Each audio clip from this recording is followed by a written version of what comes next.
Live from New Delhi, you're watching DD India, India's voice to the world. This is Sports Buzz with me, Deepika, and coming up in the next half an hour. India all set to face Bangladesh in Test series at Chennai's M. Chidambaram Stadium. With World Test Championship points at stake, both are ready to put their best foot forward going into the crucial Test encounter.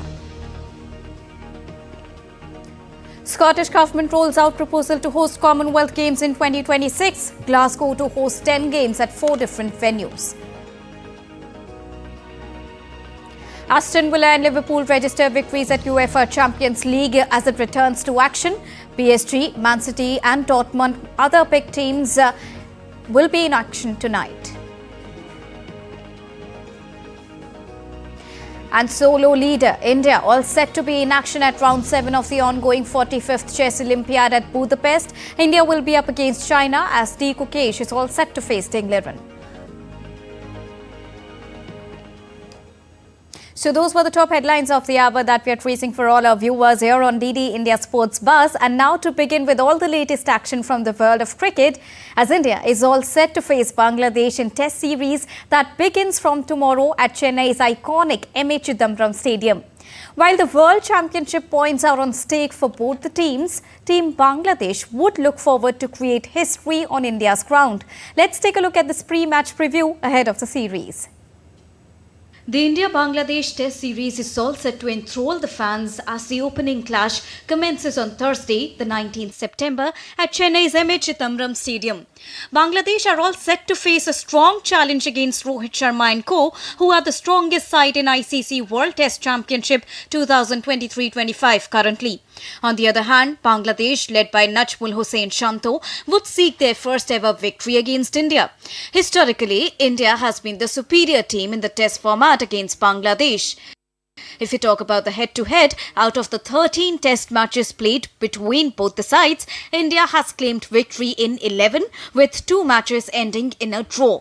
Bangladesh, on the other hand, is yet to register a victory in Test cricket against India, a record that they will be eager to change this time.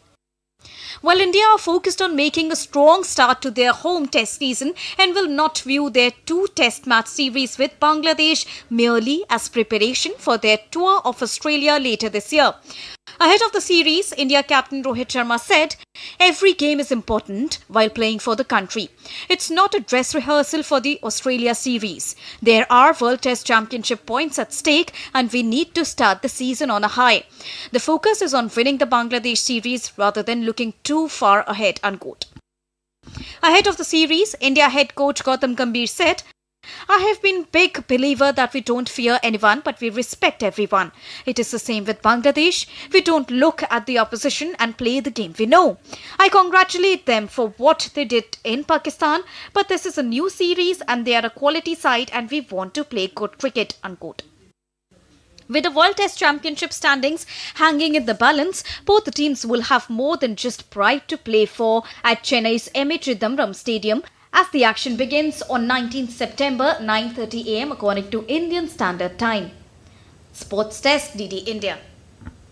ICC has released the official T20 international rankings in which England all-rounder Livingston rockets to the top position. Livingston has stormed to the number 1 spot on T20I all-rounder rankings following his strong performance in their home series against Australia. He enjoys a 42-point lead over Marcus Stoinis in second spot, with Zimbabwe's Sikandar Raza and Bangladesh's Shakib Al Hassan following the Australian. On the bowling side, Adam Zampa's jump over Enrique Nortje now means that spinners can now make up the entirety of the top 6 in the T20I bowling rankings. In women's cricket, Bangladesh has announced the squad for the upcoming Women's T20 Cricket World Cup. Bangladesh side will be led by Nigar Sultana Jyoti, who will lead a side rich in spin options with several left and right hand as well as off-break and leg break options in their 15-player squad. Nahida Akhtar, Shona Akhtar, Rabia Sultan Khatun and Fahima Khatun will form the backbone of spin bowling in the squad. On the other hand, youngster Marufa Akhtar, Jehanara Alam, Ritu Moni and Shubhana Mostari are expected to shoulder the pace responsibilities in the Bangladesh squad. Moving on, the Scottish Government has laid down a comprehensive proposal to host the 2026 Commonwealth Games after Victoria backed out earlier. Now, as Glasgow agrees to host the prestigious event, the future of the Games looks strong and beyond 2026. Here's more. Olympics and Paralympics are over. All eyes now shift to the Commonwealth Games, which is scheduled to be held in the year 2026. Speculations over the host of the event comes to an end now, as Scotland has agreed to host the prestigious event. In an official statement, the Scottish Government has backed Glasgow's bid for the Games, which were originally to be hosted by Australia's Victoria State before it pulled out, citing cost concerns.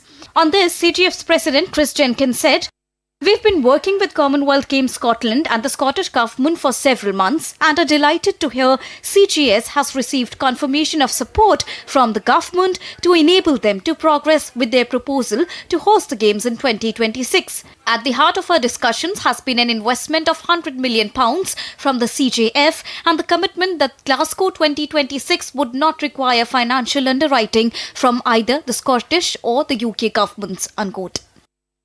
Now, CGA boss Craig Phillips is confident that the Games will go ahead and it has a future beyond 2026. If we talk about the proposal, Glasgow's proposal includes competition for 10 spots at 4 different venues, 12 years after the Scottish city had 18 spots at the 2014 Games. The costs will be almost entirely funded by compensation paid to the Global Commonwealth Games Federation by Victoria. Commonwealth Games Australia has further agreed to kick in £2.3 million to help cover Glasgow's security costs.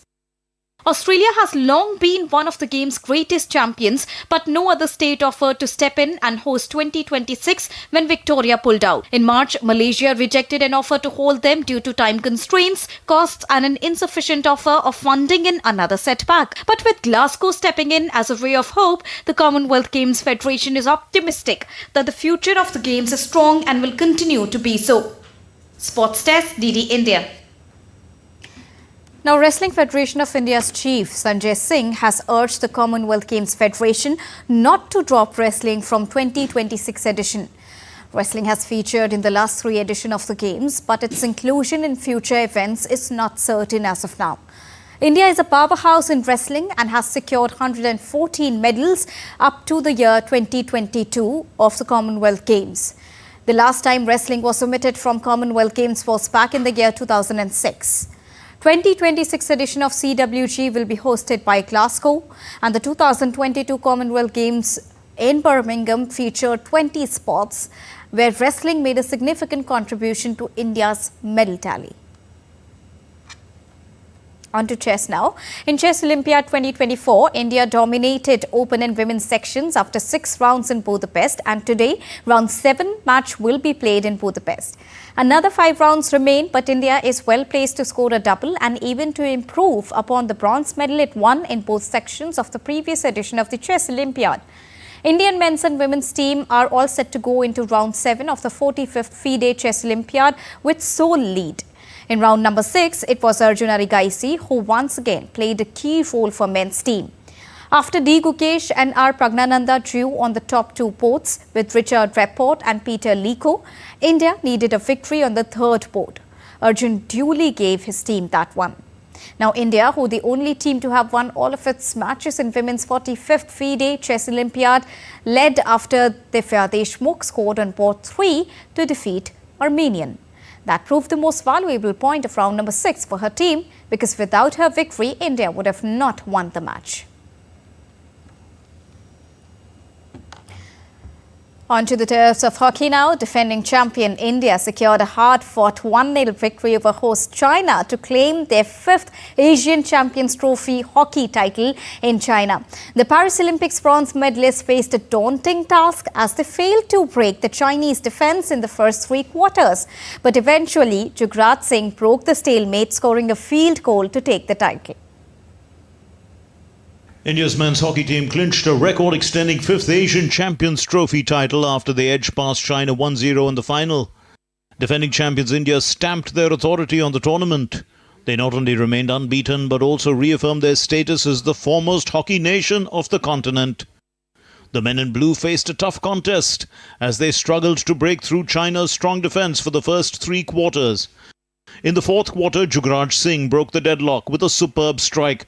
Skipper Harmanpreet Singh breached the Chinese defence from the right, passed the ball to Jugraj and he netted the ball.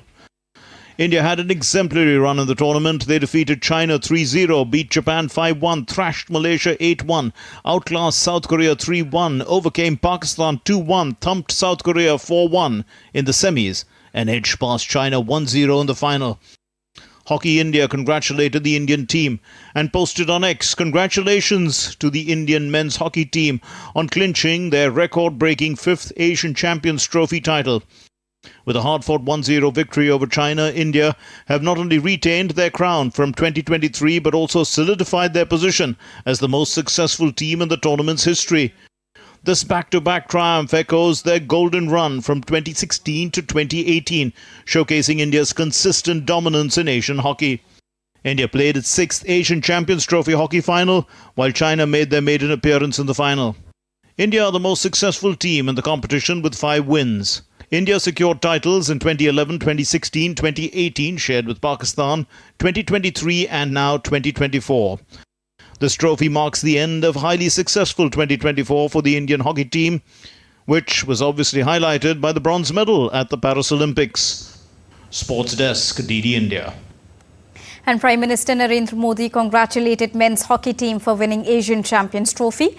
Prime Minister praised their performance and commitment, saying that the team has made the country proud. Prime Minister posted on X, and I quote him here, "Congratulations to the incredible Indian men's hockey team for winning Asian Men's Hockey Champions Trophy 2024. Their remarkable performance, unwavering spirit and dedication have made the nation proud." Unquote. And India Sports Minister Dr. Mansukh Mandavia also congratulated the team. He said, and I quote him here, "Yet another glorious chapter in our sporting history. Many congratulations to the men in blue for winning Asian Men's Hockey Champions Trophy 2024 for the 5th time, registering an emphatic victory against China. The back-to-back success of our hockey team with a bronze in the Olympics and now the Asian Champions Trophy has filled our hearts with pride. My best wishes to all. Keep shining and keep rising." Unquote. The International Hockey Federation has announced that Indian captain Harmanpreet Singh and former goalkeeper PR Srijesh are in the fray to win accolades at the FIH Hockey Star Awards this year. Both the players were part of the Indian men's hockey team that won the bronze medal at Paris Olympics. A total of 30 hockey players have been shortlisted for 6 awards in both gender categories, which includes FIH Best Player, Best Goalkeeper, Rising Star Award of the Year. The nominations were confirmed by an expert panel. Voting from national team captains, fans, players and media is open until the 11th of October. A combination of votes from all the above entities will establish the winners for each of the award category. And in Sports Buzz, it's time to get you all the latest from the world of soccer.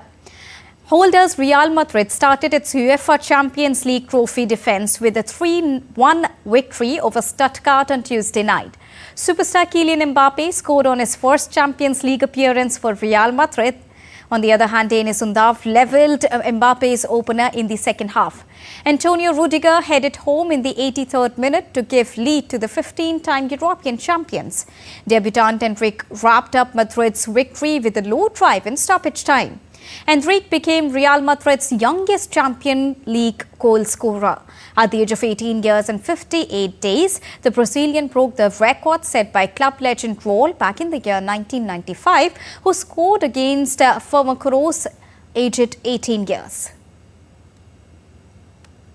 Bayern Munich striker Harry Kane scored 4 goals to lead his side to a 9-2 demolition of visitors Dynamo Zagreb in Champions League on Tuesday night. With this, Harry Kane became the highest scoring English player in competition's history with 33 goals. In a game that set a record for most goals in a Champions League match, Bayern struck 3 times in the first half, with Harry Kane converting a 19th minute penalty. Rafael drilled home from a superb Jamal Musiala assist in 33rd, and Michael Olise added another 5 minutes later.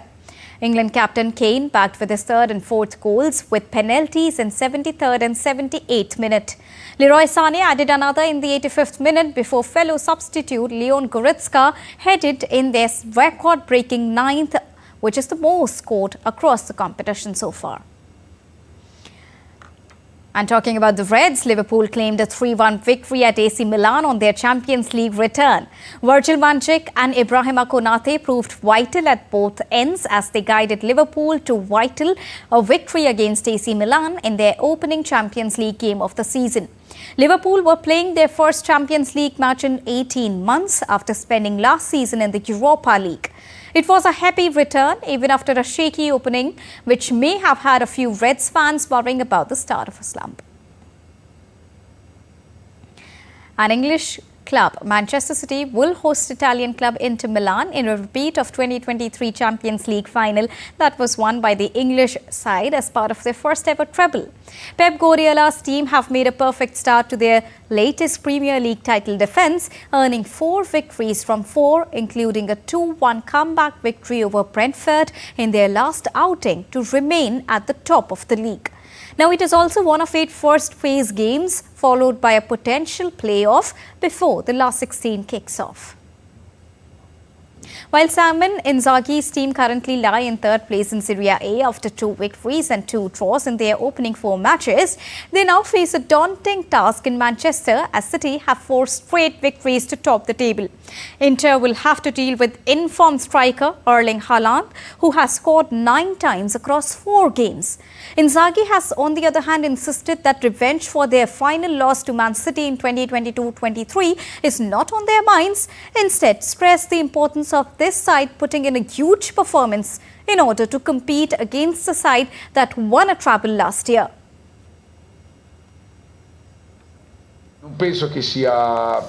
I don't think it's a revenge for the 2023 Champions League final because tomorrow is not a final. It's a match in a group with the new Champions League format. Regarding the final, I have no regrets because my team gave everything. We know that finals, and we have played and won many of them, are usually decided by episodes. Manchester was better than us in this case. I think Pep Guardiola said that too. So it's not a revenge. It's a group game in a new Champions League. French club Paris SaintGermain will host Spain's Champions League debutants Girona. PSG's young team may be less experienced than their previous sides, but they are full of energy and primed for success as they begin their Champions League campaign without striker Kylian Mbappe for the first time in 7 years. The French club boasts an impressive attack with the likes of Bradley Barcola, Ousmane Dembele and new signings João Neves, who already has got 4 assists in 4 league games.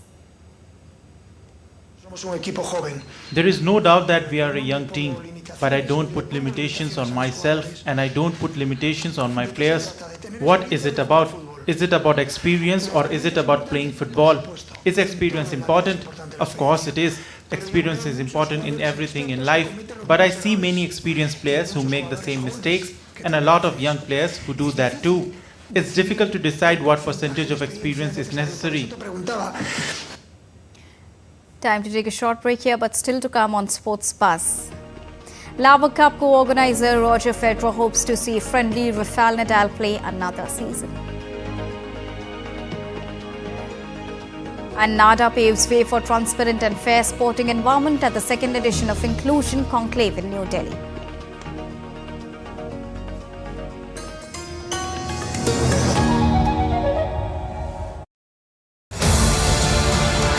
This week on Defence Dynamics, we unravel the evolving contours of India's military diplomacy in an increasingly complex global landscape of geopolitics. What do we make out of joint multinational military exercises like Exercise Tarang Shakti, Malabar, Yudh Abhyas and Indira? What this actually means in terms of real geopolitics. We will also tell you how the military diplomacy works towards building a self-reliant indigenous defence industry for India and much more. This Wednesday at 8:30 PM IST only on DD India.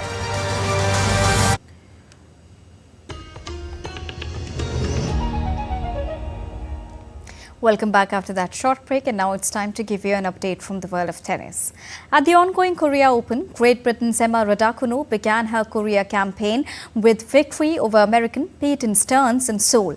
The 2021 US Open champion claimed a tight 7-6, 7-6 victory to set up a second-round clash with 8th seed Yuan Q of China.